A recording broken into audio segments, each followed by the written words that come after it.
Hello बच्चों, आज हम करेंगे फोर्थ क्लास के मॉरल का fourth chapter friendship. Lord Krishna and Sudama. Sudama and Krishna were great friends. They spent many years in sage Sandipani hermitage as students. But Sudama was from a poor Brahmin family while Krishna was from a royal one. After spending many years together, each went his own way. Krishna became the king of Dwarka and married Princess Rukmani, the goddess of prosperity. Sudama, on the other hand, married a simple Brahmin girl and began to lead a humble life. He was struggling with his life when it so happened that one day there was no food left at home. Sudama's wife felt that her children would die of hunger. Therefore, she reminded her husband of his friendship with Lord Krishna, who was now the king of Dwarka, and beseeched him to go and meet the Lord. Sudama thought that his friend was now a king and he was only an improvised Brahmin, and also wondered whether Krishna would even remember him.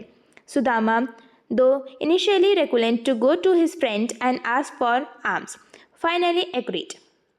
Then they started wondering what gift should Sudama take for the Lord. Sudama's wife suddenly remembered, "My dear, you used to tell me that Krishna immensely loved poha, the rice flakes." Sudama too remembered Krishna's great liking for it. Sudama's wife ran to her neighbor's house and they happily gave her the gift of poha in a small bundle. Though Sudama was ashamed of his simple gift, he set out on his long journey to Dwarka. When Sudama reached the palace gate at Dwarka, the guards didn't allow him to enter. He explained that he was a friend of the king of Dwarka, but the guard made fun of him. The noise at the gate soon reached the king's ear. As soon as the Lord heard the Sudama's voice, he ran out barefoot to meet his childhood companion and playmate. They embraced each other and shed tears of joy on meeting after so many years.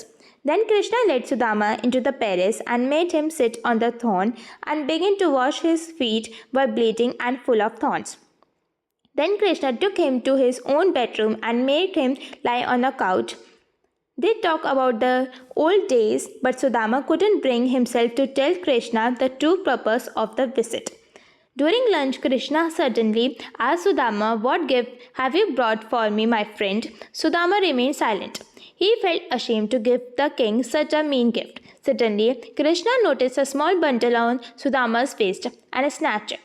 He was delighted to see the rice flakes. Leaving his own royal feast, he ate the rice flakes heartily. After a few days, Sudama took leave of Krishna.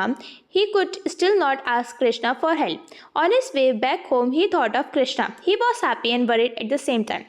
My trip was been a waste. My friend Krishna had not given me anything. What will I say to my wife and children?